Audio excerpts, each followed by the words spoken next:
21 अक्टूबर से पहले trailer release कर दिया अवाम ने। नवाज शरीफ ने भाईजान को बोला पहले आप जाओ और अवाम से मेरे बारे में हमदर्दियां प्यार लो, फिर मैं पाकिस्तान आऊंगा। और शहबाज साहब ने वो प्यार हमदर्दियां ली। अब नवाज साहब देख के ही सीट कैंसिल। अल्लाह की जात जलील करेगी दुनिया में भी और आखिरत में भी। वो दरवेश सच बोल गया था, जब भी शरीफ खानदान सड़कों पर निकलेगा इनको गालियां पड़ेंगी। शहबाज शरीफ के भी क्या नसीब है, लंदन जाता है तो वहाँ गालियां खाता है और अब लाहौर में भी ठीक तरह छतरोल करवा रहा है। ये बड़े सियासतदान बने फिरते हैं बेशर्म। इज्जत तो कहीं है नहीं बेशर्मों की। शहबाज शरीफ के साथ बहुत बुरी हुई है। लोगों ने मुक्के और ठुड्डे मारे हैं इसकी गाड़ी को। लाहौरियों ने शहबाज शरीफ की गाड़ी रोक कर खौफ के बुत तोड़ दिए। शहबाज को उस इलाके में जिसे ये अपना गढ़ कहते हैं पहुंचने पर उम्मीद थी कि लोग इनके लिए फूल बिछाएंगे, हारों से इन्हें लाद देंगे, मगर जैसे ही ये अपने गढ़ में पहुंचे लोगों ने माँ बहन की गंदी गालियों से शहबाज का इस्तकबाल कर दिया। तोबा तोबा, इतनी जिल्लत, वो भी अपने ही इलाके में। वैसे ये इसी काबिल है। लाहौरियों ने जो चेरी ब्लॉसम का शानदार इस्तकबाल किया, इस पर इनके पिछले सारे गुनाह माफ। वायरल वीडियो में देखा जा सकता है अवाम का गुस्सा। शहबाज की लाहौर में अवाम की तरफ से कुत्ते वाली होते हुए बुलेट प्रूफ गाड़ी ने शहबाज शरीफ की जान बचा ली। अवाम गाड़ी पर ठुड्डे मुक्के बरसाती रही। अवाम की इमरान खान के हक में नारेबाजी। ये है नूली की अवामी मकबूलियत की सूरत हाल। फिर कहते हैं हम अगला इलेक्शन जीतेंगे। ये तो निक्का वाला खोता है। अभी तो अवाम बड़े खोते के लिए इंतजार में बैठे हैं, उनको आने दो। लोग तो मुंह तोड़ने को तैयार नजर आ रहे थे। अवाम का गुस्सा देखकर खौफ आ रहा है। शहबाज शरीफ को लाहौर में शदीद अवामी रद्दमल का सामना करना पड़ा। शहबाज शरीफ को गालियां दी गयी और गाड़ी के शीशे तोड़ दिए गए। अगर यही हालात रहे तो ये लोग डर के मारे इलेक्शन कैंपेन के लिए भी बाहर नहीं आएंगे। लाहौरियों का कहना है अभी तो हमने पीडीएम वालों को जूते मारने हैं, इनको इलेक्शन में तो आने दें। ये ट्रेलर है, फिल्म अभी बाकी है। कुछ जराये का कहना है इसकी अपनी भतीजी जलील करवा रही है इसे, और कोई नहीं। ये लोग जितने गार्ड्स लेकर निकलते हैं कुछ सोच भी नहीं सकता, मगर मरियम नानी खुद जलील होती हर जगह पर और सोचती कि मुझे हमजा ने जलील करवाया। घर की हंडिया बीच चुराहे फूट रही और कुछ नहीं। ये जरा अब अवाम में निकलना शुरू तो करें, इनको पता चलेगा। ये खुदा को भूल कर खुद खुदा बने बैठे थे। अरशद शरीफ से लेकर नन्हे अमार तक न जाने कितनों का खून इनकी गर्दनों पर है और अवाम पर मजालिम की लंबी लिस्ट। इनकी सियासत की बदबूदार लाश को तो कफन दफन भी नहीं मिलेगा, बल्कि वो वक्त दूर नहीं जब लोग इनकी बोटियां नोचेंगे। अल्लाह के दिए हुए इंसाफ के निजाम के खिलाफ चलने से ये जिल्लती इंसान का मुकद्दर बनती है, चाहे वो कितना ही अमीर क्यों ना हो। बड़े बड़े बादशाह यूं ही तारीख में गुल गए अपने जुल्म और बर्बरियत के साथ। लानत तो उन पर जिन्होंने इस वतन फरोश की गाड़ी पर ये 4 फूल भी फेंके। इसका मतलब है 4 बेशर्म अब भी मौजूद थे। डूब के मर जाओ। ये हम सबको हमारे मुल्क को लूट के बेच के खा गया और तुम अब भी इस बेशर्म पर फूल फेंक रहे हो। जो कुछ ये कौम के साथ कर चुके हैं इससे कहीं ज्यादा लानतों के हकदार हैं। ये आज की कार्रवाई नवाज शरीफ और नूली की आंखें खोलने के लिए काफी होना चाहिए। जमीनी हकायक इनके लिए बहुत खतरनाक है। ये लोग अवाम में निकलने के काबिल नहीं और अकले कुल इनको हुक्मरान बनाना चाहते हैं। ये अभी शुरुआत है। पाकिस्तान के इस गद्दार चोर मुजरिम शहबाज को अवाम सड़कों पर घसीटेगी। इसने 16 माह अवाम को बर्बाद कर दिया है। ये तो होगा अब अवाम इनके साथ वही करे जो ये अवाम के साथ करके गए। इनका पाकिस्तान में अब जीना नामुमकिन है। शहबाज को अवाम ने औकात याद करवा दी है। शुक्रिया पाकिस्तानियों। लंदन से खबर आई है कि छोटे की ये दुर्गत देखकर नवाज शरीफ की प्लेटें गिरने लग गई हैं। सबर सबर मियां साहब, अभी पिक्चर बाकी है। हम तो उस वक्त का सोच रहे हैं जब तहरीक इंसाफ का वोटर जबर से बेखौफ होकर सियासी अमल का हिस्सा बनने के लिए जलसों जुलूसों और रैलियों में निकलेगा। क्या क़यामत होगी, क्योंकि अभी तो जबर के ज़रिए से तहरीक इंसाफ की हामियों को इकट्ठा होने की इजाजत नहीं दी जा रही और सफ़े अव्वल की लीडरशिप भी तोड़ दी गई है। लेकिन जब तमाम सियासी जमातें इलेक्शन कैंपेन शुरू करेंगी तो उस वक्त तहरीक इंसाफ को भी जल्द से जुलूस और रैलियां करने की इजाजत देनी पड़ेगी। खान साहब, आपसे मोहब्बत इस दिल में अल्लाह की दी हुई अमानत है। देर से ही सही आपकी वजह से शऊर मिला और जिंदगी को जीने का एक मकसद मिला है और आखिरी सांस तक इंशाअल्लाह ये कायम रहेगा। दुनिया की कोई ताकत इस मोहब्बत और अकीदत को खत्म नहीं कर सकती। अवाम के सब्र का पैमाना लबरेज होने लगा है। जो लावा अवाम के दिलों में पकड़ा है वो फटने वाला है। इससे पहले कि ऐसी नौबत आए, हमारे मुर्शद को रिहा कर दो। कौम ने फैसला कर लिया है। Khan is the next PM, Khan is the future. बाकी सारे पटीचर। इन्होंने सही मानों में अवाम को बताया है कि आखिर महंगाई है किस बला का नाम। जब कौमों पर इस तरह के नकम्मे लोग मुसल्लत हो जाते हैं तो कौमों की क्या हालत होती है। जिसने ये देखना है वो पाकिस्तानी कौम को देख ले। किसी ने पीडीएम और शहबाज हुकूमत की कारकर्दगी को 2 जुमलों में इंतहाई खूबसूरती से बयान किया है। कहा 16 माह में 5 साल का टारगेट पूरा किया। जबरदस्त कारकर्दगी इसे ही कहते हैं। शहबाज शरीफ एक जबरदस्त एडमिनिस्ट्रेटर है, कमाल का खिलाड़ी। 16 बालों पर 100 स्कोर करके मुस्लिम लीग के लिए अगले 100 साल के अखराजात का बंदोबस्त कर गए। इन सब के पीछे बड़े साहब के फेवरेट पीडीएम टोला है। मामला तो असल ये है कि अब इनका एहतसाब कौन करेगा। ये बेशरम सारा मुल्क मिलकर खा गए। ये ऊपर जाते जा रहे हैं जबकि इस मुल्क का गरीब नस्लों समेत धरती में दंसता चला जा रहा है।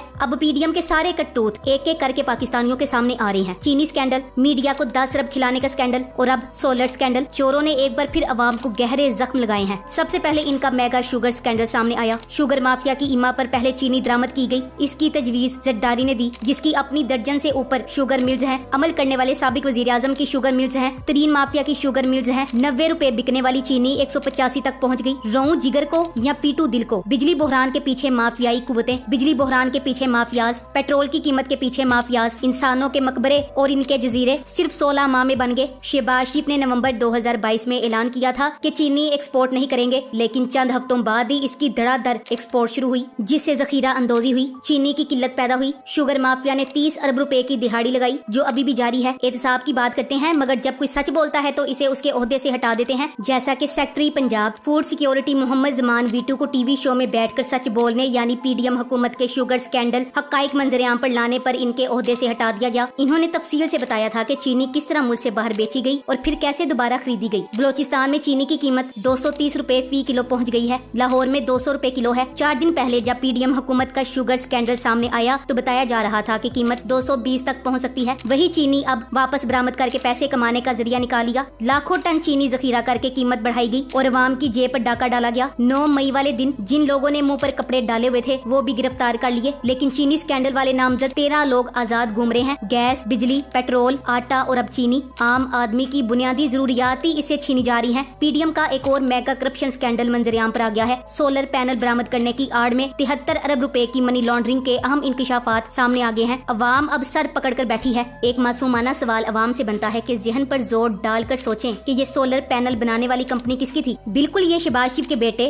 सुलेमान शहबाज की कंपनी है। शहबाज शरीफ तुर्की के दौरों के दौरान अपने बेटे को बिला वजह साथ लिए नहीं फिरते थे। अपने बेटे को राजी करने के लिए कौम के कितने बेटों को इस शख्स ने खुद सोजी करने पर मजबूर कर दिया, कितने लोगों को रोने पर मजबूर कर दिया है। मियाँ साहब ऐसे ही तो बिला वजह इमरान खान पर तंज नहीं करते रहते कि उसके खाते में कोई मेगा प्रोजेक्ट नहीं है, अगर है तो सामने लाए। एक और स्कैंडल 10 अरब यानी 1000 करोड़ रुपए मीडिया को खिलाने का स्कैंडल है। इन बेशर्मों ने मीडिया को अपने हक में राम करने के लिए पैसा खिलाया और मीडिया ने भी हक के वफा खूब निभाया। पाकिस्तान को अपना घर मुल्क समझना तो दूर, इन जालिमों ने किराए का मकान तक ना समझा। जो जुल्म इस मुल्क की आवाम के साथ, इस मुल्क के साथ पीडीएम करके गई है, शायद ही तारीख में कभी किसी ने किया हो। तसव्वुर करें कि किसी का घर और कारोबार दिवालिया हो रहा हो और वो ये कर्ज उतारने की बजाय उसी पैसे से अखबारों और चैनल्स पर इश्तिहार चला रहा हो कि ये दिवालिया हमारे फलां कजन या कुलीग ने करवाया है। अब समझ आ रही है कि उस वक्त मीडिया को 150 का पेट्रोल और 180 का डॉलर महंगा और अब 305 का पेट्रोल और 320 का डॉलर सस्ता क्यों लगता है? वो जो अरस्तु एहसन इकबाल साहब कहते थे कि हम अपने वोटर्स को बताएंगे कि डिफॉल्ट का खान लाया था, हमने तो बचाया है, वो दरअसल इस तरह अरबों रुपया मीडिया के मुंह में ठूंस कर बताना था। 10 अरब रुपए मीडिया के इश्तिहारों पर लगाने की बजाय अवाम पर लगा देते तो वो खुद आपके चलते फिरते इश्तिहार बन जाते। अफसोस इन्होंने इस मुल्क को अपना घर तो बहुत दूर किराए का मकान भी नहीं समझा, बस एक दुकान समझा जिसको दोनों हाथों से लूटा। हर गुजरता लम्हा खुद बोल कर बताएगा कि खान क्यों जरूरी था। पीडीएम हुकूमत की 1.5 साल कारकर्दगी इंतहाई शानदार रही। FIA ने 4 बड़े करप्शन स्कैंडल्स की तहकीकात का आगाज कर दिया है। डॉलर के इंटर बैंक रेट से जायद पर LCs खोलने पर बैंकों के खिलाफ इंक्वायरी शुरू की जा रही है। इस स्कैंडल में 8 बैंकों ने 65 अरब रुपए से जायद सिर्फ डॉलर रेट में कमाए। मोटरवे के लिए जमीन की खरीदारी में भी करप्शन की शिकायत पर इंक्वायरी का आगाज हुआ है। जमीन की खरीदारी में 32 अरब रुपए की खुर्द बुर्द की शिकायत है। गुज़श्ता साल से लाभ मुतासरीन को दी गई इमदाद में भी करप्शन के इल्जामात पर इंक्वायरी शुरू हो गई। मुफ्त आटा स्कीम में 18 लाख बैग्स की मुबैना खुर्द बुर्द और खराब आटे की तकसीम पर भी इंक्वायरी का आगाज हो चुका है। पीडीएम ये समझ रही है कि इनके खिलाफ इंक्वायरी नहीं खुलेगी तो ऐसा कुछ भी नहीं। स्कैंडल सामने आने का मकसद ये है कि अब इन सब की खिंचाई का वक्त हुआ चाहता है। इमरान खान की हुकूमत खत्म हुए 1.5 साल से जायद अरसा गुजर चुका है। इसके बाद बनने वाली पीडीएम की हुकूमत भी अब खत्म हो चुकी है। मुझे अक्लमंदों का इमरान खान पर लगाया हुआ इल्जाम आज भी याद है कि इमरान खान की हुकूमत जाने दो, फिर करप्शन के इतने बड़े स्कैंडल सामने आएंगे कि कौम शरीफों और जरदारों की करप्शन भूल जाएगी। साबिका हुकूमत की करप्शन में इनको मेगा करप्शन स्कैंडल में सिर्फ तोशा खाना केस मिला, जिस पर केस भी असासा जात में जाहिर ना करने का है। सवाल ये बनता है बतौर वजीर आजम जिसकी कलम की नोक पर अरबों रुपयों के मंसूबे गुजरते हों, वो सिर्फ गड़ी चुराता है क्योंकि गड़ी इस दौर की नायाब चीज है। दूसरे जाविये से देखें तो महंगाई खत्म करने के लिए बनने वाली पीडीएम हुकूमत के तजुर्बाकार हुनरमंद लोग मजीद दुगनी महंगाई करने के बाद किस शान डिटाई के साथ ये बोलते हुए निकले कि हमने मुल्क को बहरान से निकाल दिया है, हालांकि बस खुद को बहरान से निकाल कर चले गए हैं। तोशा खाना केस की औकात ये है कि फैसला देने वाला जज लंदन निकल चुका है, दूसरा जज समात पर समात टाले जा रहा है। सिर्फ चंद दिन में ही वो 2 बार बीमार पड़कर समात मुलतवी कर चुका है। क्या पीडीएम के पास कोई मंसूबा था कि पाकिस्तान को कैसे तरक्की की राह पे डालना है? क्या इनके पास कोई विजन था कि पाकिस्तान आने वाले वक्तों में मॉडर्न टेक्नोलॉजी में कैसे अपने हमसाई मुमालिक से आगे बढ़ सकता है? क्या इनके पास कोई मंसूबा था कि IMF के कर्ज पर कैसे इन्हिसार कम से कम किया जा सकता है? इनके पास कोई मंसूबा था कि हेल्थ सेक्टर में कैसे बेहतरी लाई जा सकती है? क्या इनके पास कोई मंसूबा था कि एनर्जी का बहरान कैसे हल किया जा सकता है? बिजली पेट्रोल के नर्ख को कैसे कंट्रोल में रखना है? क्या इनके पास कोई मंसूबा था कि एक्सपोर्ट कैसे बढ़े? इनके पास कोई मंसूबा था कि बैनुल अक़वामी तौर पर अपनी खारजा पॉलिसी, अपने मुल्क के मफाद का दिफा कैसे करना है? इनको बैरूनी दुनिया में कोई एतबार के लायक समझता है या नहीं? सवाए अपने करप्शन के केस मुआफ करवाने का इनका कोई ऐसा मफाद आमा का काम जिससे गरीब अवाम का कोई फायदा हुआ हो तो बता दें। ये टोला पाकिस्तान پاکستان کی بربادی کی علامت ہے۔ یہ جب بھی اقتدار میں ہوں گے پاکستان میں امن نہیں، سکون چین نہیں ہوگا۔ یہ اپنے کرپشن کے کیسز معاف کروا کر اپنے بچوں کے ساتھ اپنے ملکوں میں چلے گئے ہیں، جبکہ غریب 2 وقت کی روٹی کے لیے ترس رہا ہے۔ پی ڈی ایم کے 1.5 سال کی خدمات، سینماؤں کا ٹیکس ختم اور نئے سینما ہاؤس کی تعمیر، ٹرانس جینڈر بل، سود بڑھایا، میوزک پالیسی مرتب کی، دہشت گردی کی شدید لہر، مہنگائی کا شدید طوفان، لنگر خانے بند کیے، مسجد پہ ٹیکس لاگو، ڈالر تاریخ کی بلند ترین سطح پہ چھوڑ گئے، فرانس کے ساتھ تعلقات کی بحالی، صحت کارڈ بند، معیشت تباہ، اپنے کرپشن کے کیسز ختم کر دیے، 50 کروڑ سے کم کرپشن پہ کوئی کیس نہیں بنے گا، وغیرہ وغیرہ۔ یہ جو آج کل پی ڈی ایم کی کرپشن سامنے آ رہی ہے، مہم ان کے خلاف چل رہی ہے، میں سمجھتی ہوں سب بے بنیاد ہیں۔ یہ اچھے لوگ ہیں اور ملک کی ترقی میں ان کا ہی ہاتھ ہے۔ تھینکس فار واچنگ، اللہ حافظ۔